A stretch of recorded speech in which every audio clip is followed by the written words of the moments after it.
Well, welcome everyone. I'm Luke Edwards. I am the Associate Director of Church Development for the Western North Carolina Conference of the United Methodist Church. And I'm primarily responsible for our conference Fresh Expressions and dinner churches. We're going to talk a lot about all that tonight. But basically a fresh expression, it's a new form of church for folks that wouldn't come to church on Sunday mornings, and they emerge out of our existing congregations. It's a extension, a new campus or a new gathering that is connected to your existing church, but connects with folks that wouldn't come through the doors on Sunday mornings. We'll talk about all that a lot tonight, but want to introduce our Zoom producer, Travis Smith. He's the pastor at Acton United Methodist in Asheville and the Fresh Expressions cultivator for the Blue Ridge District, and wears all kinds of hats. He's a great guy. He's going to be watching the chat, putting links in there, doing all the kind of behind the scenes things. If you have any questions, feel free to direct message him or put it in the chat. Hope that y'all will engage in the chat tonight. It's a great way for a group of this size to get to offer feedback. There might be an opportunity or two to unmute and chat, but kind of once a group gets above a certain number, it's easier to kind of do that engagement via the group chat. We're gonna jump in here in a second. If you do have any questions, feel free to put those in the chat box as we progress. Also, if you have questions that come up about the content, feel free to put those in there.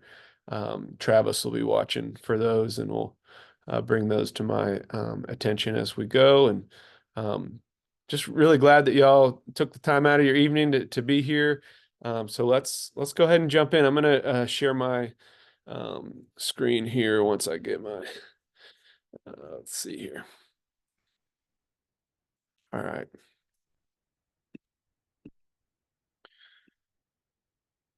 All right, Travis, can we see that okay? Cool. You're good. All right. So yeah, tonight is our introduction to Fresh Expressions. As I mentioned a few minutes ago, Fresh Expression, it's a new form of church for those that aren't connected to church. They emerge from existing churches. They're an extension of a way of widening our church families to include folks that wouldn't come to church on Sunday mornings. They often meet out in the community and parks and in pubs and in nursing homes and in community spaces, and they connect sometimes with specific groups of people, sometimes with groups of folks with a shared interest, shared life experience, and often they gather around food, around shared life experience, all different things. So we're going to jump into it and learn all about it. Before we kind of get going, I do want to share a couple of links. We'll share them again at the end, but just in case any of y'all have to split before we get to the end, I did want to include a couple of announcements towards the front end. One, that if this is something you want to learn more about, something that resonates with you, we have a nationwide conference coming to Charlotte in just a few weeks. And there is a few spots left in the registration. We have over 400 people coming in person to this national gathering of Fresh Expressions United Methodist. Just a stellar lineup of speakers, workshop leaders, practitioners, and it's going to be a really, really fun couple of days. So check that out. We do have a discount code for Western North Carolina folks. Maybe Travis can put that code in there. It's just WNC. And that drops the price down to $99 for 3 days, which includes lunches. So going to be a great couple of days. So encourage you to consider joining us for that. The other link I want to make you aware of is the next step after tonight to check out. There's lots of different next steps, and they're all housed at wnccumc.org/fx. So there you can get a free copy of my book on starting Fresh Expressions. You can sign up for that, and I'll send it your way. I think a few of y'all have already done that this past week. And I saw a few of those applications come in for that. You can sign up for a free consult with me or someone like Travis, who's a little closer to you, that's a local expert in fresh expressions. We can come out to the church, we can do a Zoom call. And there's a place where you can sign up for that. There's webinars that happen on a monthly basis, and also have $250 micro grants. So if something resonates tonight and you feel like, hey, this is something I might want to try, we'll help you fund that first little experiment. And then there's some videos that can dig deeper into some of the things we'll talk about. So yeah, just wanted to give you those two things at the beginning, just in case you have to hop off before we are able to get to them. So my story with Fresh Expressions began at Boone United Methodist Church, where I was a worship leader as a college student. I went to Appalachian State, got connected to United Methodism through the Wesley Foundation. I grew up non-denominational in Western Massachusetts and a part of Young Life. That was the foundation of my faith, and found Methodism, found the light as a college freshman attending the Wesley Foundation. And then my sophomore year started leading worship for Boone United Methodist for their contemporary service that was just starting. And then from there, became the missions pastor. And about a year and a half into being the missions pastor, Boone UMC hosted a funeral. So it was a young man in his early 20s. It grew up in Boone, so both connected to kind of the local boonies and also connected with some of the younger folks in town. And our senior pastor at the time, Jason Biasi, he was the wedding officiant, and as he was leading, or not the wedding, the funeral, as he was leading the funeral, he looked out into the pews. Boone UMC is a big sanctuary, and he saw some Boone UMC folks that he knew from church. He also saw some folks that he recognized from other churches in town, maybe from when we'd done joint worship services, or folks he knew were connected to other churches. And then he saw this group of young folks that he had never seen in a church before, never seen at Boone UMC before. And just kind of realized that there was a portion of Boone UMC, of the community of Boone, that was missing from our church family, that we weren't fully connecting with the community of Boone. There's a group of folks, that as soon as the funeral wrapped up, they went out behind the church and smoked cigarettes, talked about their friend. And there were folks that kind of spent time in the coffee shops downtown and the pubs, the dive bars, stuff like that. And so a few months later, Jason asked me to get lunch with him, and he proposed an idea of starting a new campus of Boone UMC in the downtown area of Boone that might connect with a different demographic than Boone UMC was connecting with. And so at the time, I'd been the missions pastor. I'd been reaching out to our neighbors through local missions programs. And I was very interested in building community with folks, particularly on the margins and of Boone. And so I quickly agreed and started an endeavor of starting King Street Church. And from the beginning, I had the sense that what we were starting was going to need to look different to connect to different people. That Boone already had so many great church options. There was contemporary, super contemporary, the like pastor that wore skinny jeans and hair gel. There was the high steeple kind of church. There was the powerful gospel music church, just like any like awesome church, that Boone had one. And so if we were going to connect with people that weren't connected to one of those great churches, I knew we would have to do something really different. And so that first summer we connected with folks via hosting potlucks. And that original group that began to form, we started a faith community at the Boone Saloon.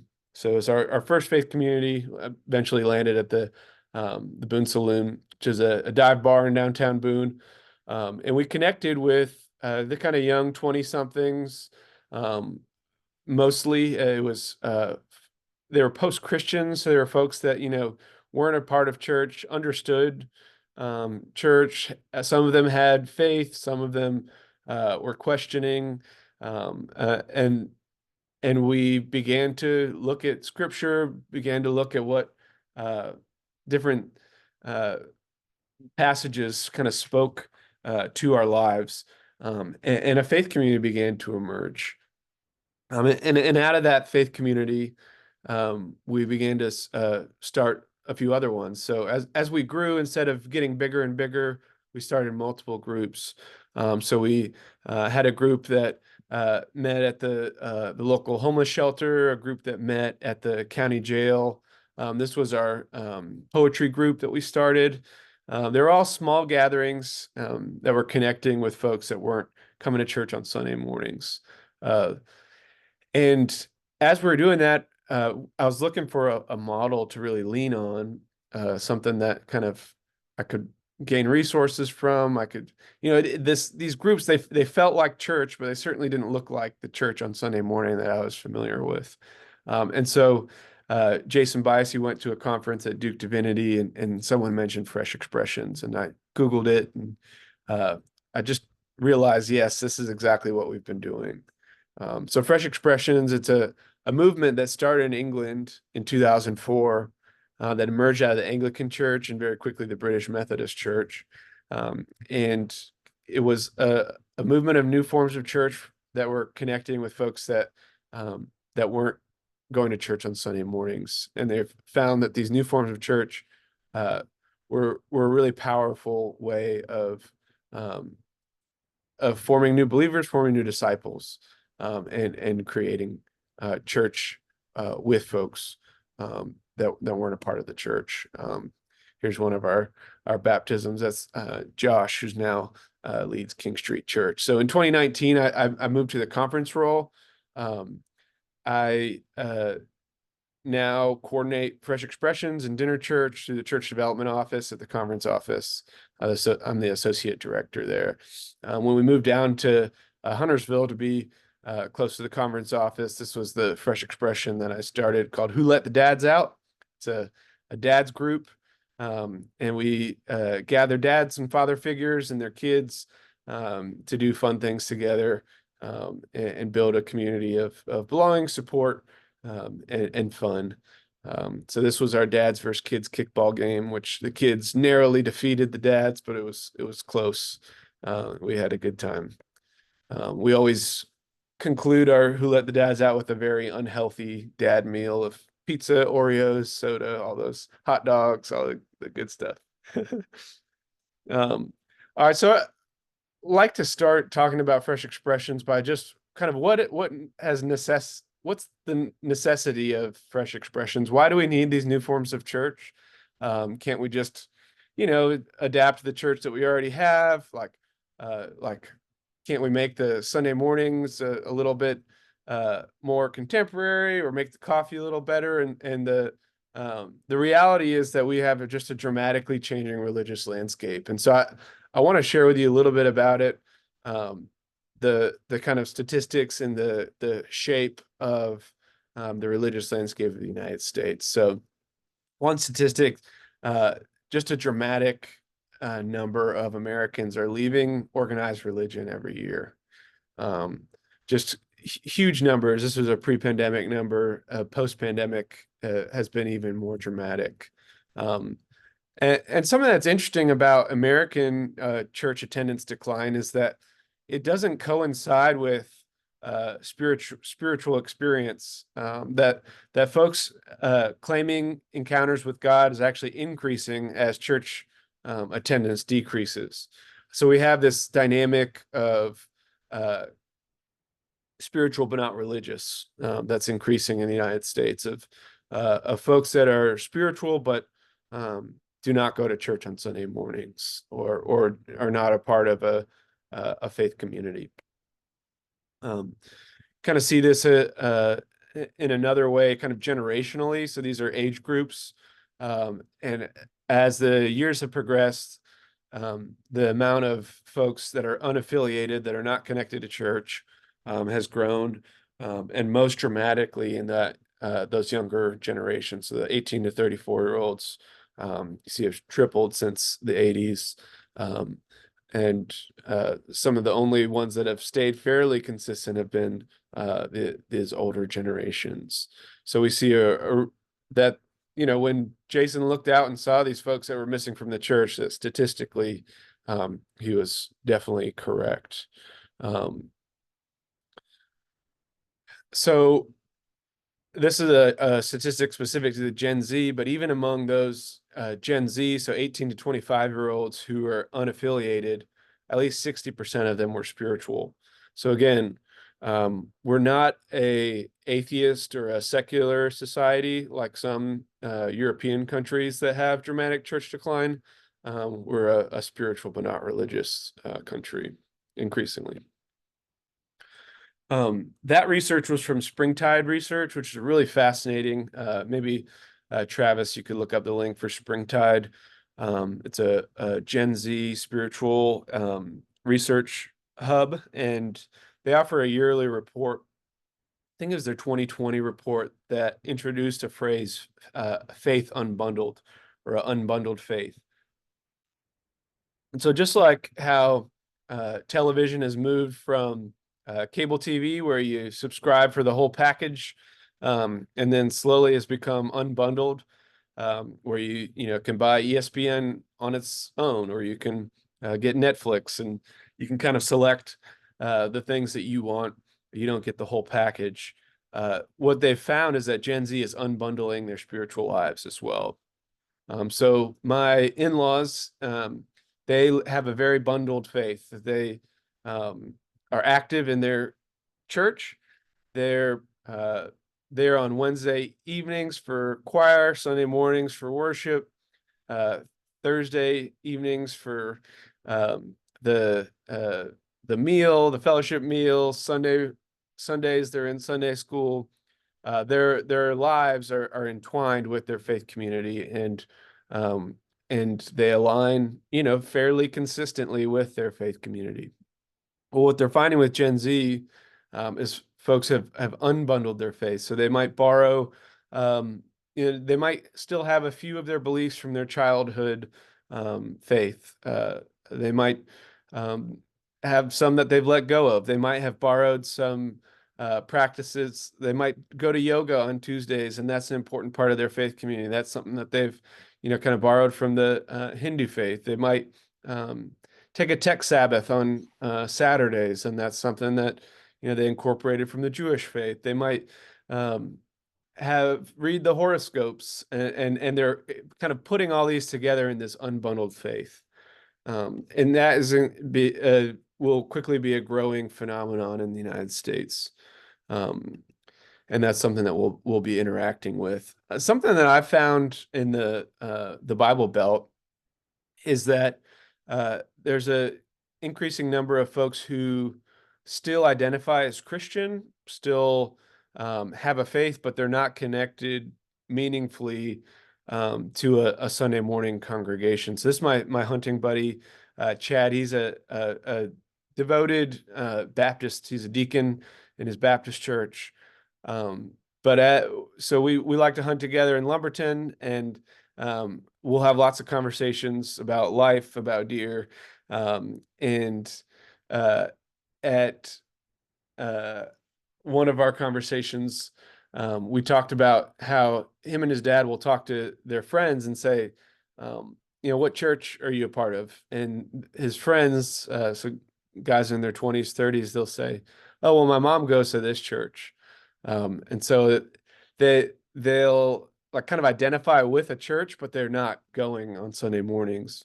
And so you kind of start to see this in some of pop culture as well. It's something that I call post-affiliative Christian. So it's a person that identifies as Christian but isn't meaningfully connected and meaningfully affiliated with a Sunday morning congregation. And that's a little different than post-Christian, which is a group of folks that just don't see the need for church or Christianity. But both dynamics, I think, are important for us in the Bible Belt to think through.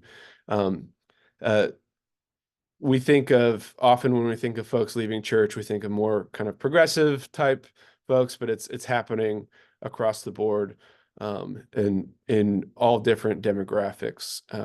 Folks are leaving the organized religion in droves. Kind of see it in pop culture as country song from 2005, where it's talking about just the beauty of Sunday morning church. Um, and then fast forward to 2017.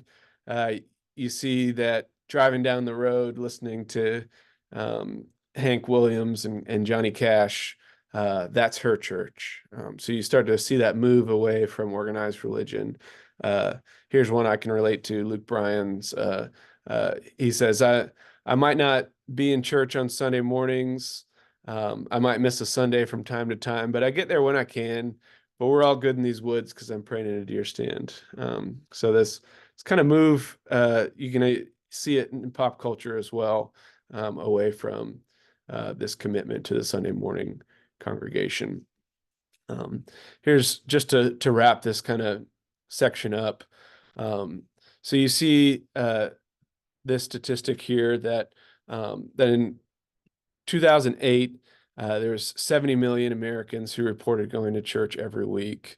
And then now that's and then 45 million said they were never attending. And now in 2022, 85 million say that they're never attending. So it's big numbers, big change.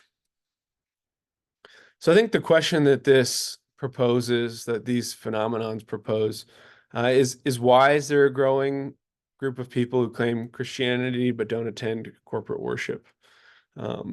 Another question is then if our prevailing forms of church are not connecting with this group of people, are we willing to try something different to connect with folks? And that's, I think, really the central question of Fresh Expressions.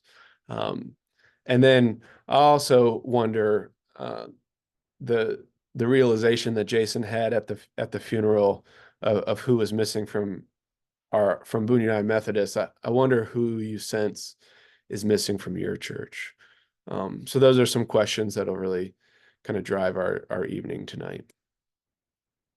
So we'll jump a little bit more into the definition of a fresh expression. We had some people that have joined the last few minutes, so apologies for those that have heard this 2 times already. But simply put, a fresh expression is a new form of church for folks that aren't connected to church. So it's a new form of church that emerges out of an existing church that is a designed for folks that aren't connected to church. So that it meets often meet in public places. They often meet among folks with shared interests, with shared life experiences. And we'll dig into what all that looks like. The official definition of a fresh expression can be found here. The Church of England defined it. So it's a new form of church for those not connected to church, and established for people that are not yet members of the church. A few things that make something a fresh expression versus a typical outreach. One is fresh expressions are incarnational. So by that, we mean that fresh expressions, we leave the comfort of our church building to go out into the community, to connect with neighbors in the places where they live. So that we're not expecting folks to come to us. We don't put a sign out in front of the church and say, "Hey, come to us." But we go out to the community. We look for the places where people are spending their time, the places where people are living their lives, and we look to form church there. Fresh expressions are missional. They are laser focused on folks outside of the church. So this isn't a new service for folks that are already connected to your church. It's not a Bible study at the restaurant that is attended by people that are all a part of the church. This is laser focus on connecting with new people. Um, the fresh expressions are contextual, so they're hyper aware of the culture and the group of people that they're trying to connect with, and they form in a way that is culturally appropriate to that group of people.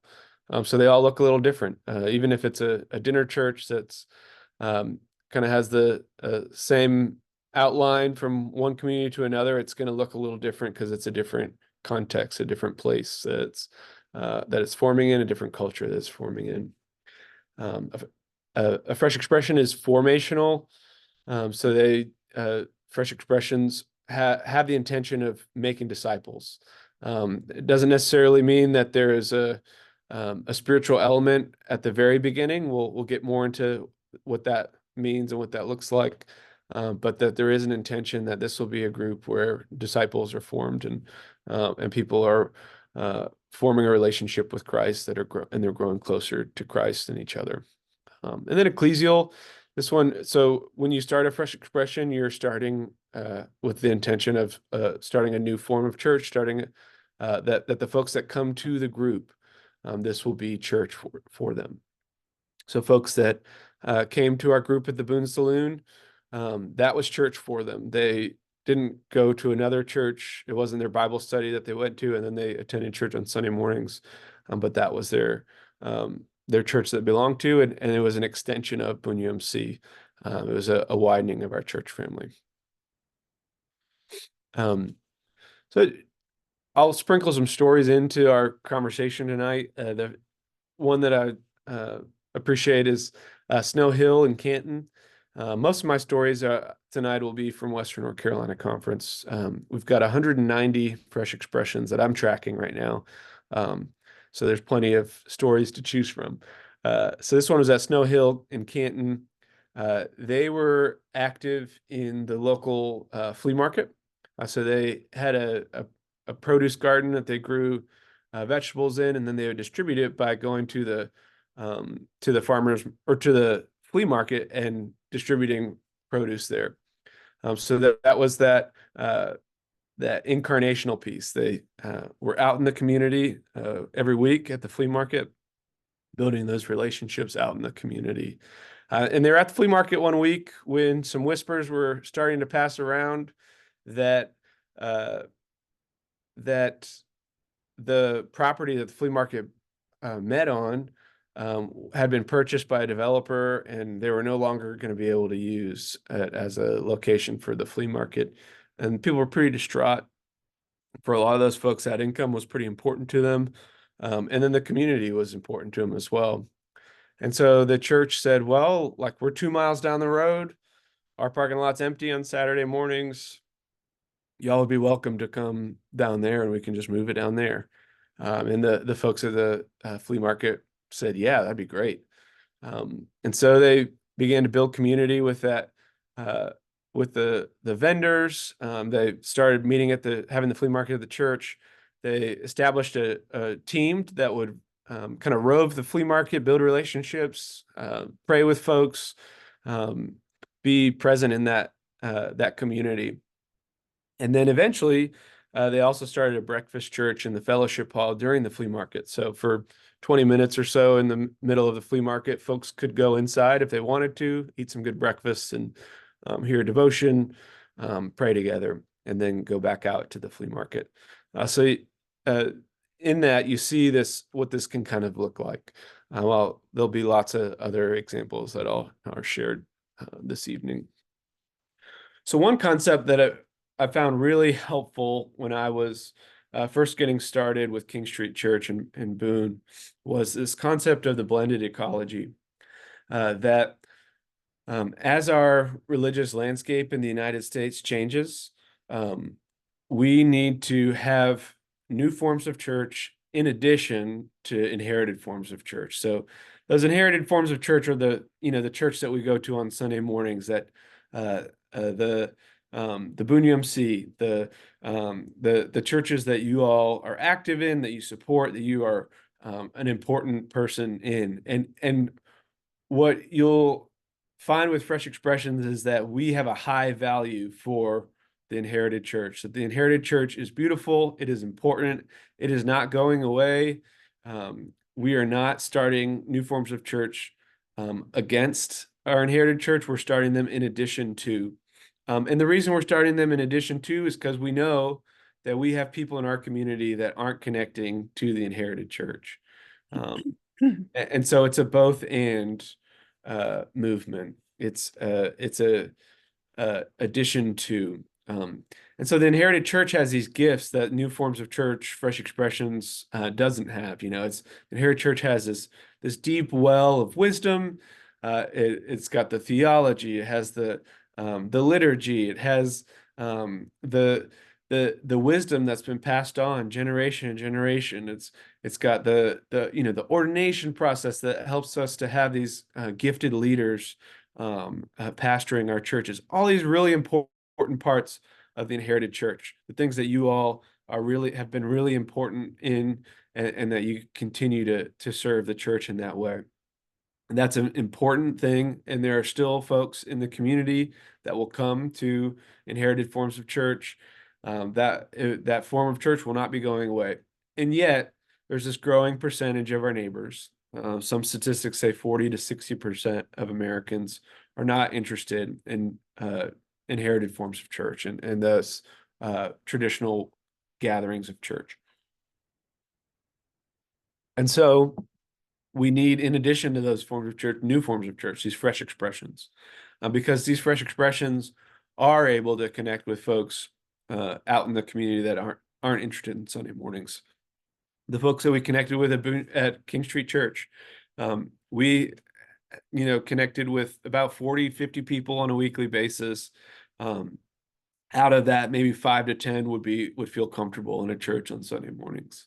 So there's this huge swath of your neighbors that would be interested in talking about faith, would be interested in becoming a disciple of Christ, would be interested in being a part of a faith community, but just not in a traditional Sunday morning sense.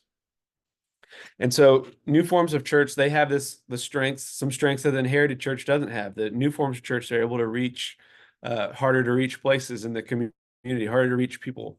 And yet they don't have that deep kind of wisdom. They need to rely on the inherited church for that. And then the inherited church has this group of people that it's unable to connect with.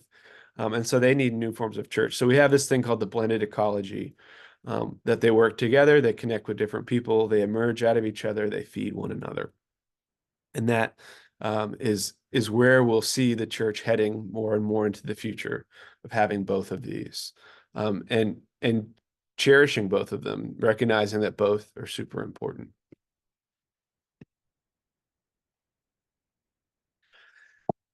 Another resource that really caught my eye when I was connecting with Fresh Expressions early on was something called the Fresh Expressions Journey.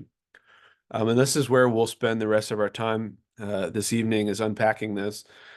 It's the process of starting a fresh expression. So as I kind of talk through this, it'll help you kind of see what a fresh expression is, how they come about, and how they connect with people outside of the church. So you see that fresh expressions begin with listening, move into building relationships, building community, and then from there look to form disciples, and then from there look to form a church. And what's unique about this process is, as far as church planting has gone in the past 20, 30 years, it's a very flipping the process upside down. So many of y'all, if y'all have been a part of a church plant, there's typically a launch Sunday where worship, the church starts with a worship service pretty much. Sometimes there's usually a leadership team that's formed beforehand, but really the beginning of that church is with the worship service. Or this is a way that we've done church programming too, is this is backwards from the way we've done church programming. How many of y'all have been to a conference where you heard of a cool program that a church was doing and you brought it back to your church and said, let's try it? And that's, starts with the program first. And then you go out, you try to make connections to help find folks to invite to your program. Well, Fresh Expressions Journey really flips that upside down and says, let's take our time listening to the community, listening to God, discerning, what do our neighbors care about? What do our neighbors interested in? What are their gifts? What are their passions? And how can we build connection based off of that? How can we then build relationships with folks outside of the church, to be friends with folks, to be building those relationships? And then what does it look like to build a community of belonging with folks that aren't connected to church? What does it look like to gather together around a shared interest or a shared life experience, around something fun that we can do together? And then out of that, we look for opportunities then to incorporate spiritual conversations into the community. And then out of that, when folks are becoming disciples, what does it look like to add more elements of church? So it's kind of a slower process, and then a process that really works with folks as they're developing their faith. And we're going to unpack this, but you kind of see the whole picture there. So the first step is of a fresh expression starting is listening. And so this is something that I've found is just super important for the church in so many different ways. We have often lost connection with our communities. I work with a lot of churches in the Western North Carolina Conference that I feel disconnected from their immediate neighbors. The folks on Sunday mornings don't reflect the community very well. That there's a lot of people missing from the Sunday morning gathering as compared to the people that they're seeing around the church building in the community. And so that first step then is going out, listening to your neighbors, listening to God, and finding discovering what you can learn about your community, about the folks that are around you. Find that there's kind of a three-part process to this listening stage. It's listening to God, trying to be aware of God's lead, the Holy Spirit's lead for you and for your church. Another part is listening to your congregation. What are the strengths of our congregation? What are the values, the things that we find important? And then listening to your neighbor, going out into the community, doing interviews, doing prayer walks where you're walking and trying to increase your awareness of folks out in the community. Different activities that you can do to listen to your neighbor. And then through those three areas of listening, you start to discern a place where your church might start a fresh expression. Right now I'm up in Dayton, Ohio this week for my doctoral program I'm in. I'm getting my doctorate in ministry, and my dissertation is on starting a process of listening, a listening process for churches. So Travis will put this in the chat box, but you can sign up for a free version of my listening plan, which leads you to that listening to God, listening to your congregation, and listening to your neighbors. It's available in English and Spanish. So one church, one example of this listening is Aldersgate United Methodist in Charlotte. Pastor Juan Julio's got the kind of light blue shirt in the middle. He was asked to reach out to the Hispanic Latino neighbors of Aldersgate. About 30% of the immediate neighbors of this congregation were Hispanic and Latino, and the church wasn't reflecting that demographic. And so Juan Julio went out and he knocked on 81 doors. And if I wanted to make some Methodists nervous, I could just mention knocking on doors. And yeah, everybody's blood pressure is probably starting to rise a little bit right now, if you're anything like me. But Juan Julio is fearless, and he went and knocked on 81 doors and talked to these families, and discovered that there's a lot of young people, a lot of kids in the community, a lot of folks that were interested in some activities for their kids, and Pastor Juan Julio had a history of passion for soccer, playing growing up in Peru, and these high plains soccer fields at probably 8,000 feet or something like that, and had a passion for soccer, had a passion for community organizing, and gathered these families to form a soccer fresh expression. So they had a field behind the church that they repurposed, they cleaned up and turned into a soccer field, and then created this faith community. So they play soccer. They have a devotion where Pastor Juan Julio shares scripture. They sing a worship song, and the kids are able to play soccer. And he also has an emphasis on education. And so he encourages the kids to progress in their education, helps uh, line up college visits for the older kids and all kinds of really cool things for the families. It's a real family-oriented, participatory, fresh expression. Another church is Robbinsville United Methodist, so way up in the mountains. And there is a part of the Appalachian Trail that crosses the road up in Robbinsville. And a couple of the ladies from Robbinsville UMC started picking up smelly hikers, hitchhikers, that were trying to get into town for maybe medicine, for food, for maybe a sleep in a hotel. That they're at a part in the Appalachian Trail, which is a 2,000-mile hiking trail, where folks that are walking from Georgia to Maine, they're just getting through one of the toughest, their first really tough stretch of hiking when they cross the road there. And so these ladies started having conversations with these hikers, realized that so many of them were on spiritual pilgrimages, they were on journeys, that they had were folks that had lost loved ones and were grieving. There were folks that had switching careers or lost jobs or gotten divorced, big life events, and they were not just walking 2,000 miles, but they were on spiritual journeys.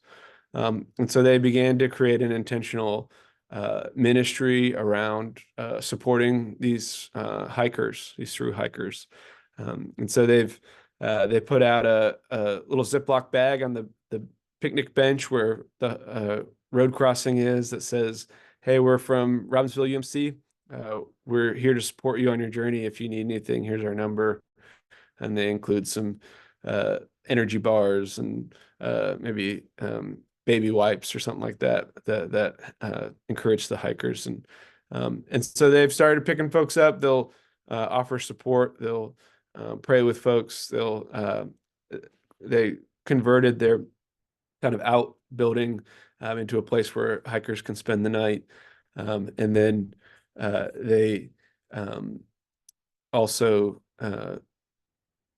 some of those hikers will stay on Sunday mornings and support, or they play music for the church on Sundays and all these different things.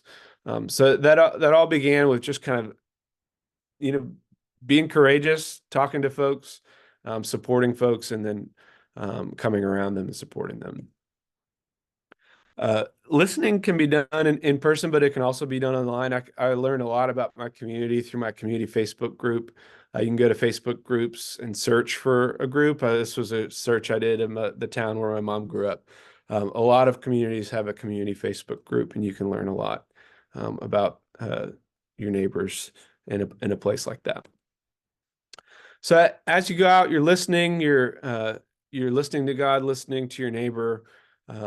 You begin to start to discern places where you can connect with your neighbors, where you can start to build relationships. And so we look for existing relationships with folks outside the church that we have, and we also look to form new relationships. I think we underestimate the importance of friendship within as a building block of the church. So I think if we're to build a church, then churches are built off of the relationships that we have with one another and the relationship that we have with God. And so if we're building a church, we need to build those quality friendships, those quality relationships. For us at King Street Church,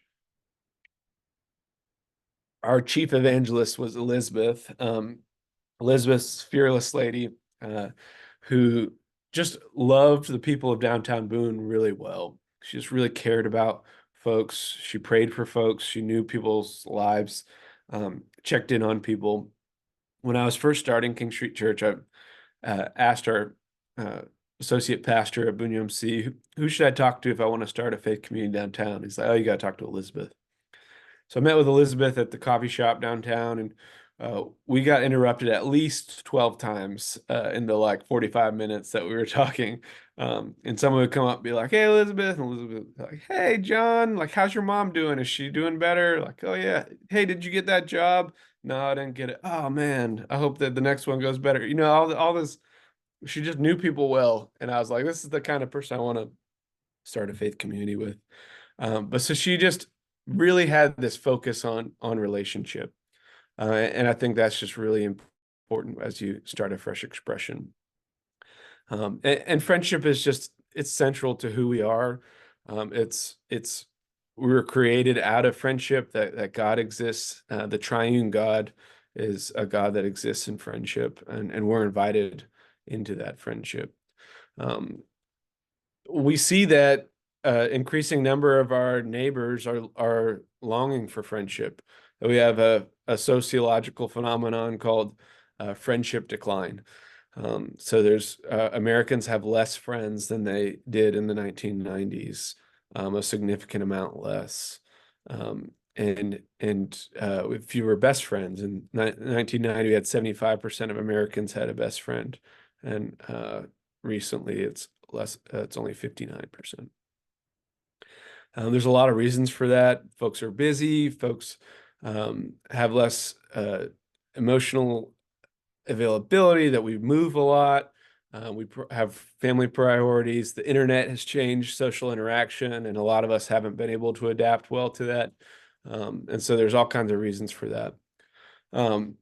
Fresh expressions often emerge around third places and affinity groups. So these are typically the places where our neighbors are building friendships, where our neighbors are building relationships. So third places are places out in the community that are kind of homes away from home. It's a sociological term for places that aren't home, school, or work, where people connect. So those the pubs, the soccer fields, um, the restaurants, the coffee shops, the barber shops, the basketball courts, um, the Hardee's at 6 a.m. With all the old guys gathering for biscuits. Those are those third places. In the chat box, throw in a couple of throw in a third place that you have in your community. What's a place that you see in your community where people connect?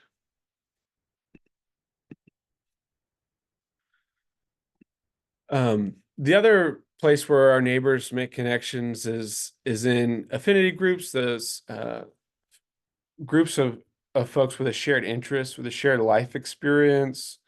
So those might be, folks that like to go running. We started a fresh expression of folks that like to write poems and read poems. It might be single moms, folks with that shared life experience of raising children by yourself. The who let the dads out, that's a group we're gathering around fatherhood, around wanting to do things with our kids. The My mom is a breast cancer survivor, so she instantly has a connection with folks that are going through treatments, folks that are survivors. She sends cards to folks, has that connection. And so in the 21st century, this is increasingly who we connect with, is folks that we know through these spaces. And so if we're going to start fresh expressions, often they'll emerge out of these places. So you have fresh expressions that emerge with joggers. You have fresh expressions that emerge out of a coffee shop or a pub or on a soccer field. And so that's something to be attentive to in this stage of starting a fresh expression. Think about my neighborhood. So I've lived in Denver now for a year. So I'm still in my kind of listening stage. We lived in Huntersville for 3 years. Now we're in Denver. I've noticed in my neighborhood a lot of veterans. There's a lot of veterans that live in my circle that I live on. And then I've started exploring the third places in Lincoln County. One is the East Lincoln racetrack. So I went there with my family and just started kind of try to take that in and see what the dynamics there were, and tried to listen in that space. That's my youngest with the earphones on. She had a good time, but was a little bit restless. Um, so I've here's my Hartzell slide. Was it? I forget what my Hartzell church member's name is that's on the call, but this second from the left is Amani. She's active at Hartzell United Methodist in Hickory, and um, she had has a passion for public health, studied that in college, and out of that wanted to connect with the neighbors of the church, that the folks that lived close by, and help to raise awareness around health and wellness, holistic wellness. And so she started this wellness house project, and connected with folks through wellness. And that was a way that she was able to connect. They did gardening, they did classes, and built connections through that. Another affinity group that abounds in Western North Carolina is folks in recovery. There's huge numbers of folks that are struggling with addiction in Western North Carolina. The opioid epidemic is rampant in some of our counties. And so it's a place where some fresh expressions are emerging as well. We've got Caitlin McElhaney, who's started a fresh expression around recovery at a wedding venue. So utilizing this beautiful wedding venue that's used on Saturday nights, but not on Sunday mornings, is planted a fresh expression out of that. Wayne Dickert, he's the pastor at Bryson City United Methodist Church. And Wayner spent over a decade building relationships with folks at the Nana Hill Outdoor Center. So both a third place, it's a paddling community in the kind of middle of the mountains. So it's a place where you can rent boats or hire a rafting guide, a place where you can put your boat in. There's restaurant, pub, this kind of little paddling village. So it's a third place, and there's also an affinity group. The River Bums are a tight-knit community up there, and Wayner is a celebrity among the River Bums there. He paddled in the 1996 Olympics as a canoer. And so he's a legendary paddler there, been a guide, been a coach for folks that are learning to paddle. And so he built those relationships for over a decade. And then out of that, the River of Life was our oldest fresh expression in the conference, emerged out of those relationships. So he's built those relationships. And then when he established this faith community, he was able to invite his friends to be a part of it. And it's in its 16th year, something like that, which is pretty wild. And just continues to connect with folks that love the river and are seeking a connection with God. So out of that relationship building, we then look to form communities, to form places of belonging for our neighbors. And we'll find why this is so important, why this really resonates with our neighbors in a second. But often fresh expressions create social community before they create spiritual community. Not always, but often you'll find that a fresh expression takes time to exist in social community before it introduces spiritual community. It really depends on the people you're connecting with and if they're ready to be a part of a spiritual community or not. Why this is so important and really resonates with our current world is that Americans are experiencing a loneliness epidemic. So you can just Google that and learn a lot about it. But over half of Americans report feeling lonely. Um, this is the 2018 and 2019 report, and huge rates of loneliness. And here's a little bit more details to it. Um, Interestingly enough, young adults are twice as likely to be lonely than seniors. I just think that statistic's fascinating. This is from the 2021 report. Um, and just, yeah, big percentage of Americans, 57% of men, 59% of women reported being lonely. And so if we can create communities of belonging, places where people can experience meaningful connection, then we can really address this loneliness epidemic. Um, Randall by the River United Methodist Church in the Uwharrie district, our eastern most district, they uh, wanted to reach out to their neighbors. And they figured, when other churches had reached out to their neighbors, they started food ministries, provided food for the hungry. Well, they ran a demographic report and realized that the closest hungry people to their church was like 20 minutes away. So if they were going to start a food ministry, they have to like drive the food somewhere away from the church to find hungry folks. But what they did find was that their neighbors were lonely. There was a high rate of loneliness in their community. And so they began to host community fun events. They call them bridge events. It's just a fun gathering. They do it in their fellowship hall. They have a nice fellowship hall. And it's just something fun that they can invite their neighbors to. And so this picture here is a charcuterie board lesson. So they brought in someone that could teach the folks that came how to create a beautiful charcuterie board with the meats and the cheeses and all that kind of stuff. They've done a dog biscuit baking. They've done arts and craft type gatherings. And once a month do one of these fun events and have 15, maybe 20 church members that come and 20, 30 community members that aren't connected to the church that come, building relationships that way. One of the things that I think is really important in this stage is just thinking about what would be a community that would be useful to our neighbors.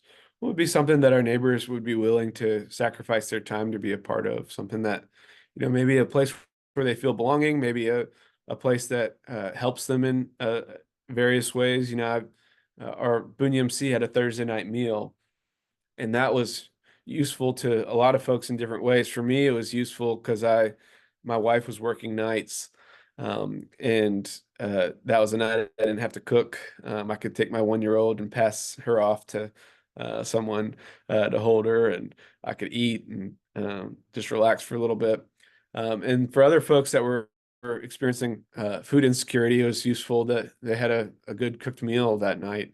For others who were lonely, and would be eating by themselves that night, they could afford the food, but they would be eating by themselves. They enjoyed coming to have community and connection. So thinking about what would be useful to our neighbors, what would be something that would, scratch an itch for our neighbors that they'd be willing to sacrifice their time for. Here's one of my friends all the way on the left is Angelica Regalada Ciesa. She's a Moravian minister in Winston-Salem, and she was asked to start a Fresh Expression with the Hispanic immigrant community in Winston. And she knew how important navigating the education system was for opportunity that she was given when she came to the United States.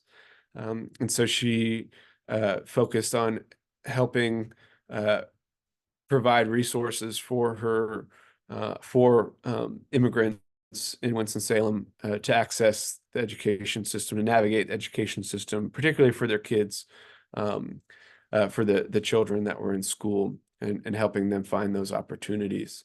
This was a computer class that she hosted for moms, kind of teaching how to use tablets during the pandemic when the kids were doing school on their tablets. So out of that connection through education, they've built faith community as well. They have Bible studies, they have a youth group, they have a gathering with a devotion, and then ESL classes after.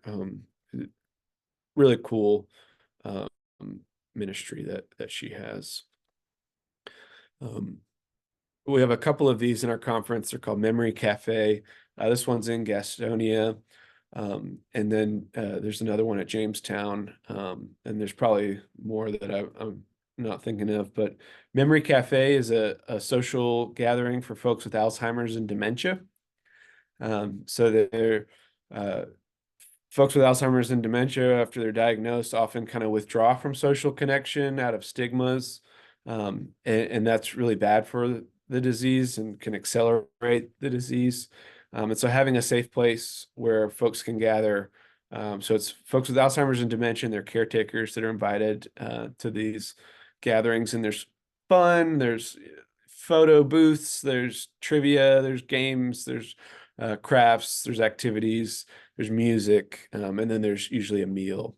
And so really, really cool community that offering a really important place of belonging for a specific group of neighbors. Elaine Heath wrote this, but I found this to be true in my work at King Street Church, that when we created loving Christian community and we invited people into that, it was a powerful form of evangelism. That it was a powerful way for folks to experience the love of God by experiencing the acceptance and the belonging of being a part of a Christian community. And so that's why it's so important. So as these communities are forming, then we look for opportunities for discipleship to emerge.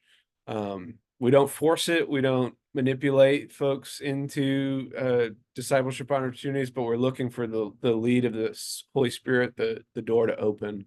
And we'll talk about what that looks like in a second. So one of the realities of the folks that are becoming Christian in today's society is that conversion is not a quick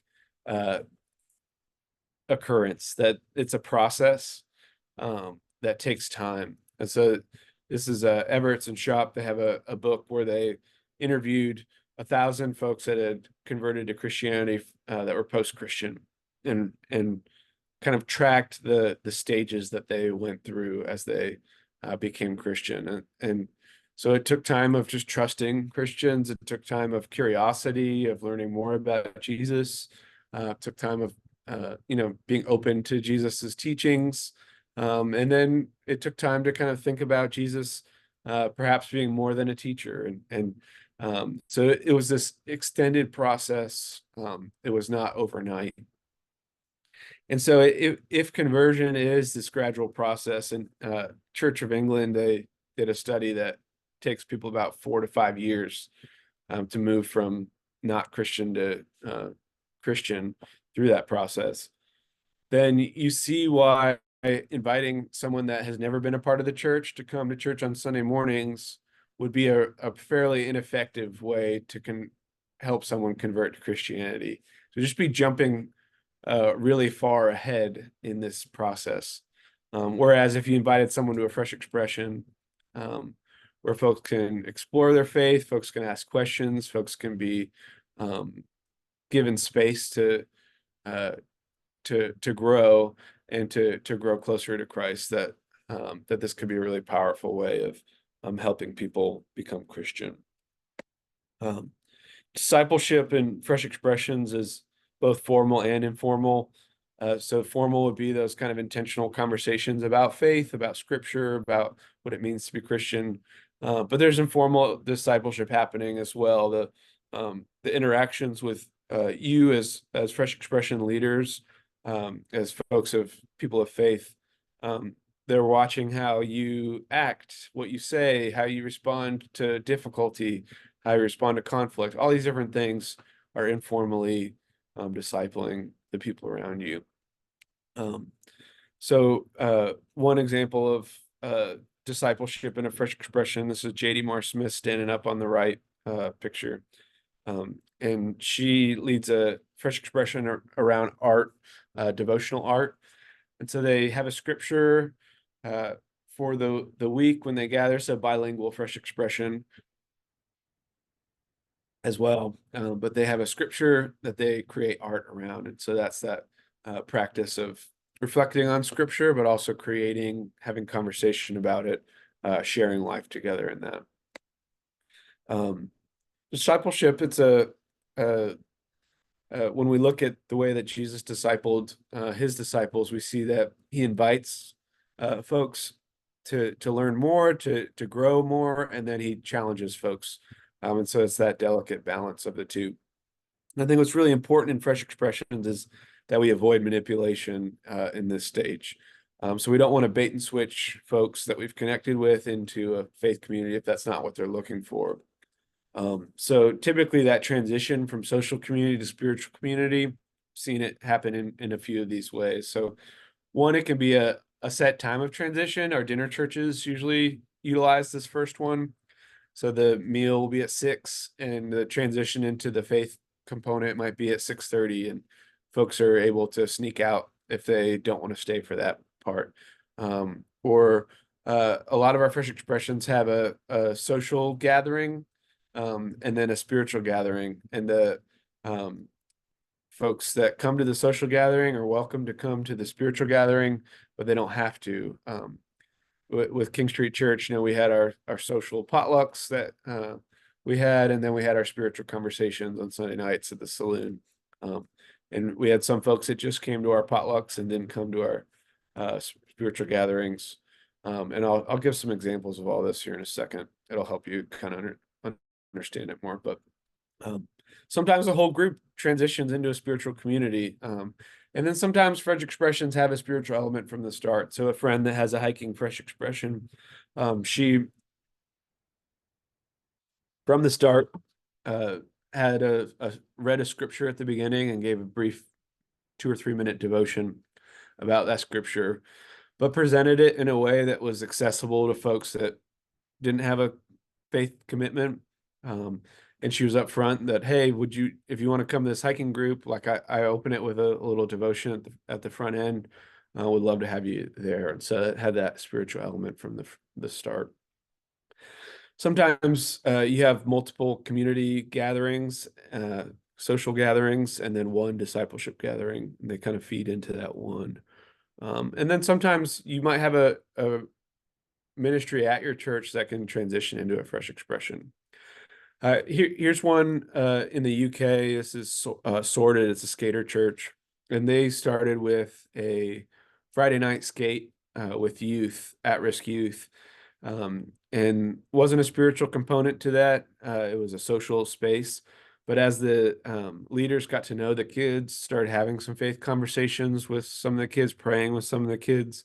And there was a group of the kids that were interested in learning more. And so on Wednesdays, they started a Jesus story and then skate. So they would explore a story about Jesus, then skate together. They kept the Friday night skate going, left it untouched. Not all the kids that came to the Friday night came to Wednesday, but the kids that did were kids that weren't connected to any church, and they really built their faith. And so they kept both of those gatherings going. A hiking fresh expression we had in the Smoky Mountain District did something similar. They had a social hike once a month and then a spiritual hike once a month.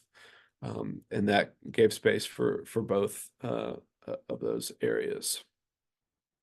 So then the next circle, as you're building this faith community, church starts to take shape. So you begin to add more elements of church.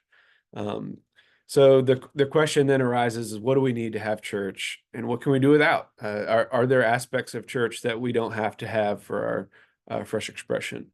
And so we look at what are some of those definitions of church, and I like the Church of Scotland's definition. It says the church is the people with Jesus at the center, traveling where Jesus takes us. In our book of discipline, we have some highlighted elements of church. And so in a fresh expression, then as it matures, as it grows, it becomes more, as it gets into this stage of church taking shape, you begin to add these elements. So, what does proclamation of the word look like with your group? It's probably not a 20-minute sermon. It's probably more conversational. What does the sacrament look like? Maybe it's if you're a layperson leading this fresh expression, maybe you invite your pastor to come once a month or every other month, and introduce communion, or maybe somebody wants to be baptized. What does worship look like? Might not be with music. Some of our fresh expressions don't. Most of our fresh expressions don't have music. But what does worship look like without music? How do we, approach God together? How do we recognize God's presence together, enter into God's presence together? How do we build each other up? And then how do we reach out? How do we send out in mission? So there's creative ways of incorporating all this. Here's New Covenant in Lenore.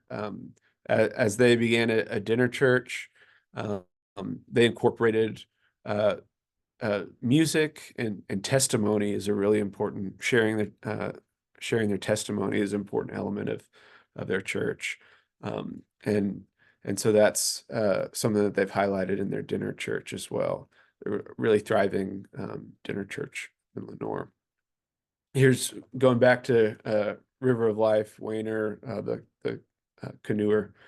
Their Sunday morning gathering incorporates a short message that really relates to paddlers and folks that live on the river.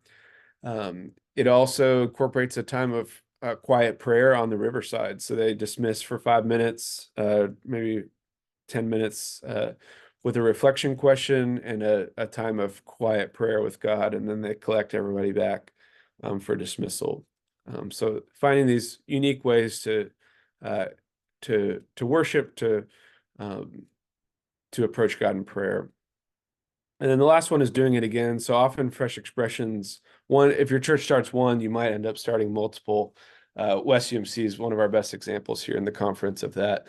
They've got started with a yoga fresh expression, and then they have Alive at 65, which is their older adult group. They've got a Gen Z group, a golfing group, a group that does art, and they just keep starting more and more and more. They've caught the bug and can't stop. So you see one fresh expression becoming multiple ones. So we'll take the last couple of minutes for Q&A, but we'll just close the presentation part with this quote by Rowan Williams. He was the Archbishop of Canterbury, and he said that if church is what happens when people encounter the risen Jesus and commit themselves to sustaining and deepening that encounter in their encounter with each other, there's plenty of theological room for diversity of rhythm and style. So there's lots of ways for church to emerge, and fresh expressions is a good example of that. So I'm gonna stop sharing the presentation. Made it through all that. Thanks for hanging in there through that. I know it's a lot of information. Travis, have we had any questions come through the chat? We've had Carla asked a great question earlier, and I was able to respond to her, but we'll go ahead and just make this more of something that everyone hears. Carla asked, so is the end goal to bring them to church eventually, attending regularly? Are we using secular topics to draw groups? Yeah. So the goal of Fresh Expressions is to make disciples, which is the goal of the United Methodist Church. And in Fresh Expressions, typically that group that you form becomes church for the group of people that come to it. So they typically don't come to church on Sunday morning as well. Sometimes they will. Sometimes they won't, and that's okay. That their experience in that group is a full experience of church, and they're a part of your church even if they're not there on Sunday mornings. So it's an extension of your church family that meets out in the community. And then the last part, say that last part again, Travis. The secular. Yes, are we using secular themes to draw a crowd? Yeah, so I mean, I think it, I don't know. I think we're using things that relate to people's lives, which I think are probably inherently spiritual as well. So they might relate to people that might not call themselves spiritual, but on Sunday evenings at the Boone Saloon, we talked about forgiveness. We talked about what was happening in the news. We talked about um, you know, community, about loneliness, about addiction, like all these things that really matter to people. But as we would talk about them, our faith would come out, our beliefs in Jesus, um, our longings for something deeper, for more meaning, would come out. So I think all those things end up being spiritual as we talk about them. Yeah, please put more questions in the chat. We've got 10 minutes left together. Looks like we have Anita a has couple. a question, Luke. Yeah. Anita's question is, do host churches tend to expect to put those who attend Fresh Expressions on their membership roll? Yeah. So in our conference, when a fresh expression reaches a point where it is a spiritual community, so like if it's a group of folks that go for a run and then it's like that's where it stops, that would not count as church attendance because you're in a social stage. But say you get to that point where you're having these faith conversations where folks are coming to relationship with Christ, that that running group starts to they go for a run, then they end the run at a restaurant where they're opening scripture together and talking about it, then at that point that counts as church attendance. I What you'll find with a lot of these fresh expressions is that we're making disciples. We might not be making card carrying Methodists, so they might not join via membership, but they might become regular attenders of your fresh expression, um, and a important part of your church as well. Our folks that came to King Street Church, uh, they loved getting to know other folks at Boone UMC. Boone UMC folks loved getting to know the folks at King Street Church. So kind of yes, they become a part of the church, but maybe not officially on a professing member. Um, but perhaps they are. Folks that were baptized were added to the membership rolls. So definitely church attendance though. So we have another question that says, say more about dinner church. Who brings the food? Mhm. This is from Sally. Or is it at a restaurant? Yeah, so dinner church is a really wide range of takes a wide range of forms. We've got a lot of dinner churches that meet for a large gathering. So like some of them are in community spaces, but sometimes they're in fellowship halls. If your church building isn't a barrier to your neighbors, they'll often meet in fellowship halls with a meal. Um, so there's typically the meal on the front end. Sometimes it's buffet style. Sometimes it's family style at the table. Sometimes folks bring out meals on plates. Like, just really depends. But there's fellowship around the food. Sometimes there's music playing while folks eat, and then there's typically a transition point to a time of spiritual community. So it might be a short scripture and devotion that uh, the leader might share. There might be table conversations where you read a scripture and have a couple of questions for the table to talk about. Most fresh expression or most dinner churches have a prayer request and prayer time. Some have communion and some have music. Those are the larger ones, but there's also um, uh, dinner churches that are a smaller scale, meet at restaurants, meet at people's houses. So there's another kind of subset. Those are really connecting with young adults well. So there's a wide range of dinner church, and yeah, I'll put my email address in the chat, and would be happy to connect you with some of our existing dinner churches if you're interested. So we have another question. See here, I don't want to lose where I'm at. And I apologize if I missed your question, just send it again to me. Because we've got several in a row, so I want to make sure I'm getting them. Rachel Phillips asked, are there trainings to help start fresh expressions? and grants to help with these groups? Yes. So Travis, you can put that link back in. The WNCCUMC.org/FX is a great place to make that next step. So on that page, you'll find lots of options. So you can sign up for a consult for me or someone else close by that can help you, can lead a training. We sometimes will do district-wide training, sometimes we'll do conference-wide trainings. Um, and the micro grants are $250. So if you have a fresh expression idea, you can apply for a micro grant. It's a fairly simple process. You submit a paragraph and then have a 15-minute phone call conversation with me about your idea, and we talk through it and get you some seed money for your idea.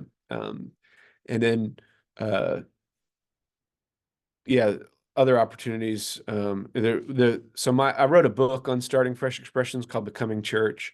And y'all can request a free copy of that there too. And that really walks through this process in a more in-depth way. And you can do it as a book study with your church folks or with your team that's interested in starting one of these.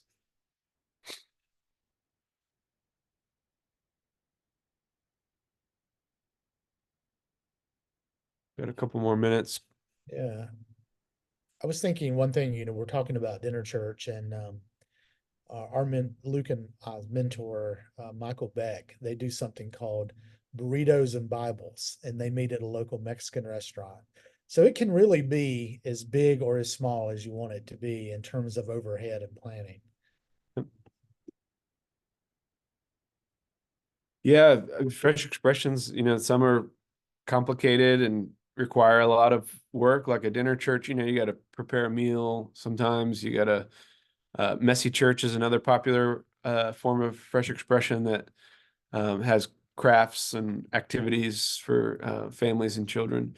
And some of those require a lot of work, and others are really simple. During the pandemic, a few friends and I started a backyard house church, and we just reflected on the lectionary text that week and shared communion together, and that was church for us for a while.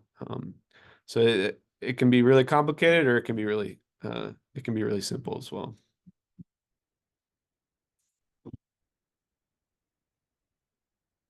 Unless I missed something, I don't see any other questions right now. Yeah. If there are, please send them to me. Yeah, I like Carla's stargazer, fresh expression idea. Anything that you're passionate about, and you have other folks you can connect with, can be the starting point of a fresh expression. But yeah, encourage y'all to reach out. Thank you for spending some time with me this evening to learn more about fresh expressions. I hope to work with you. Yeah, John's in here. They do a chair yoga on Tuesdays. Um, and it's going really well. Good to see you, John. Mark's got some ideas. Looks like woodworking. I think Mark said a few other things up higher too. Campground, grocery store, all these different possibilities. So thank you all. I hope that we can stay in touch, and please reach out. I would love to work with you more on this. So thanks for spending time this evening.